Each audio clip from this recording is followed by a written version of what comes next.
Hi friends, അസ്സലാമു അലൈക്കും. Welcome back. നമുക്ക് നല്ലൊരു പുഡിങ്ങിൻ്റെ വീഡിയോ കണ്ടാൽ എളുപ്പത്തിൽ തയ്യാറാക്കാൻ പറ്റുന്ന ഒരു കോഴിമുട്ട മാത്രം മതി ഉണ്ടാക്കാനായിട്ട്. എന്നാൽ വളരെ എളുപ്പമാണ്, നല്ല ടേസ്റ്റാണ്.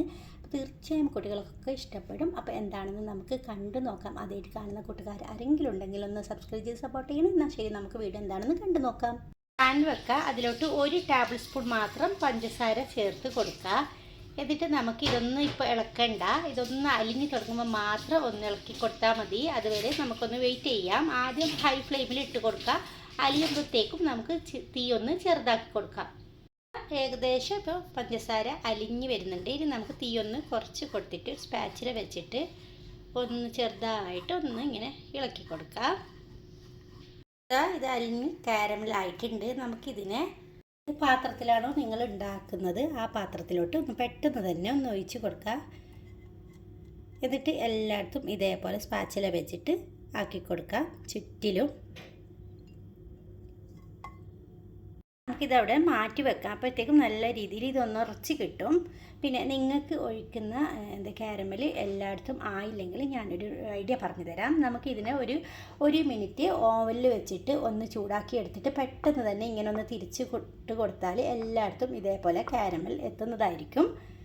ഇനി നമുക്ക് ആവശ്യമുള്ളത് പാൻ എടുക്കുക. ഇപ്പം ഞാൻ ഇതിനെ സ്റ്റൗവിൽ വെച്ചിട്ടില്ല. അതിലോട്ട് നല്ല കട്ടിയുള്ള 1/2 കപ്പ് പാലെടുക്കാം.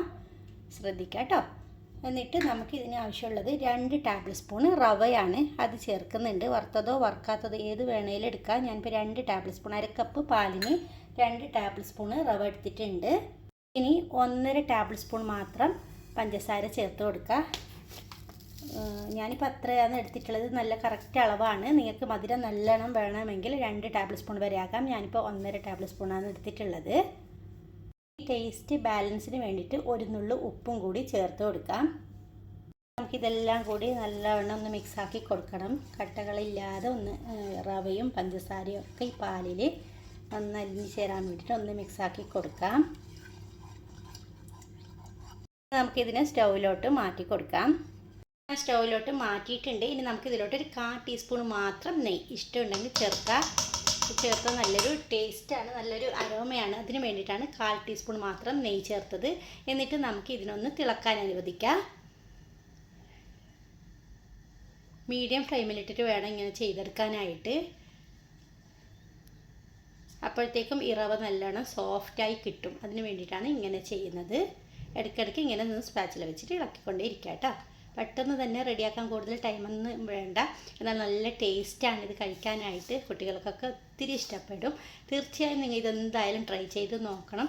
പിന്നെ ആദ്യമായിട്ട് കാണുന്ന കൂട്ടുകാരുണ്ടെങ്കിൽ റെസിപ്പി ഇഷ്ടമായാലും ഒന്ന് സബ്സ്ക്രൈബ് ചെയ്ത് സപ്പോർട്ട് ചെയ്യുമല്ലോ.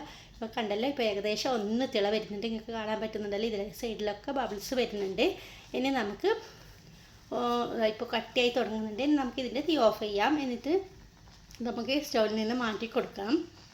ഒരു പാത്രം വെക്കുക. അതിലോട്ട് നമുക്ക് ആവശ്യമുള്ളത് 1 കോഴിമുട്ടയാണ്. റൂം ടെമ്പറേച്ചറിലുള്ള കോഴിമുട്ട എടുക്കാൻ ശ്രദ്ധിക്കുക.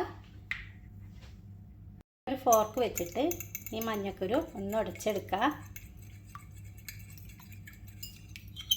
ഇതേപോലെ ഒന്ന് ഉടച്ച് കിട്ടിയിട്ടുണ്ട്. നമുക്ക് നേരത്തെ കുറുക്കിയിട്ടുള്ള റവ ഉണ്ടല്ലോ, ഇപ്പോൾ നല്ല കട്ടിയായിട്ടുണ്ട്. തണുക്കും തോറും ഇത് കട്ടിയായിട്ട് വരും.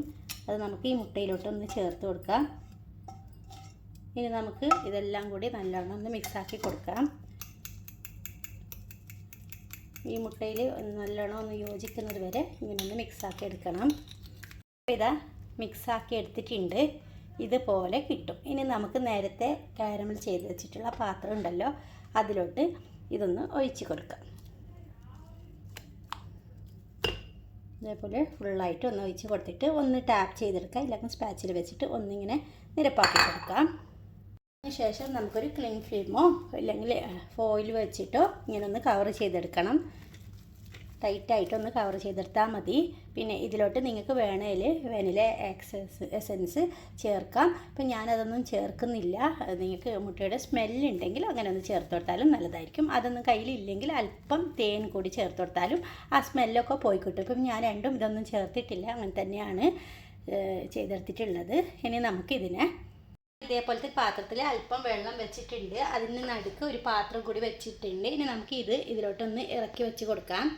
കണ്ടല്ലോ ഇറക്കി വെച്ച് കൊടുത്തിട്ടുണ്ട്. നിങ്ങളിൽ കവർ ഇല്ലെങ്കിൽ ഒരു പാത്രം വെച്ചിട്ട് മൂടിക്കൊടുത്താലും മതി. അതിനകത്ത് വെള്ളം കയറാതിരിക്കാൻ വേണ്ടിയിട്ടാണ് ഇങ്ങനെ ക്ലിൻ ഫിലിം പൊതിഞ്ഞിട്ടുള്ളത്. ഇനി നമുക്ക് മൂടി വെച്ചിട്ട് ഒരു 10 തൊട്ട് 15 മിനിറ്റ് വരെ ഇതിനൊന്ന് വേവിച്ചെടുക്കാം. ഇതൊന്ന് തുറന്ന് നോക്കാം. ഇപ്പോൾ 15 മിനിറ്റ് കഴിഞ്ഞിട്ടുണ്ട്. നല്ല ചൂടുണ്ട്. ഇതിൽ നിന്ന് എടുക്കാം. നമുക്കിനി റൂം ടെമ്പറേച്ചറിലോ ഇല്ലെങ്കിൽ ഫ്രിഡ്ജിലോ ഇതിനെ മാറ്റാം. ചൂട് ആറിയതിന് ശേഷം വേണം ഫ്രിഡ്ജിലോട്ട് മാറ്റാനായിട്ട്. ഒരിക്കലും ചൂടോടെ ഫ്രിഡ്ജിൽ വെക്കാൻ പാടില്ല. അപ്പോൾ അതിന് ശേഷം ഞാൻ കാണിച്ചു തരാം. ഇപ്പോൾ ചൂടൊക്കെ പോയിട്ട് ഫ്രിഡ്ജിൽ വെച്ചിട്ട് വന്നിട്ട് നല്ല തണുത്ത് വന്നിട്ടുണ്ട്. ഇനി നമുക്ക് ഇതൊന്ന് മാറ്റി കൊടുക്കാം. നമുക്ക് ഈ സൈഡൊക്കെ ഒന്ന് സ്പാച്ചില വെച്ചിട്ട് ഒന്ന് ഇളക്കിയെടുക്കണം. ഇതേപോലെ ഒന്ന് കൊത്തി ഇറക്കി കൊടുത്താൽ മതി. ചുറ്റിലും ഇതിനൊന്ന് തിരിച്ചിട്ട് കൊടുക്കാം. പാത്രം ഇതിൽ നിന്ന് എടുക്കാം. കുറച്ച് ഒട്ടിപ്പിടിച്ചിട്ടുണ്ടായിരുന്നു. ഇനി നമുക്ക് ഇത് ഇഷ്ടമുള്ള ഷേപ്പിലൊന്ന് കട്ട് ചെയ്തെടുക്കാം. ഇതേപോലെ പിന്നെ ഞാൻ 4 എണ്ണമാണ് ചെയ്തെടുക്കുന്നുള്ളത്. പ്ലസ് പോലെയാണ് കട്ട് ചെയ്തിട്ടുള്ളത്. ഉണ്ടല്ലോ, നല്ല സോഫ്റ്റാണ്, നല്ല ടേസ്റ്റാണ്. തീർച്ചയായും ഇതിൻ്റെ ടേസ്റ്റ് ഉണ്ടാക്കി തന്നെ അറിഞ്ഞിരിക്കണം. അപ്പോൾ എല്ലാവർക്കും ഇഷ്ടപ്പെട്ടു എന്ന് വിചാരിക്കുന്നു. ഇഷ്ടമായാലും വീഡിയോ ലൈക്ക് ചെയ്യാനും ഷെയർ ചെയ്യാനൊന്നും മറക്കരുത്.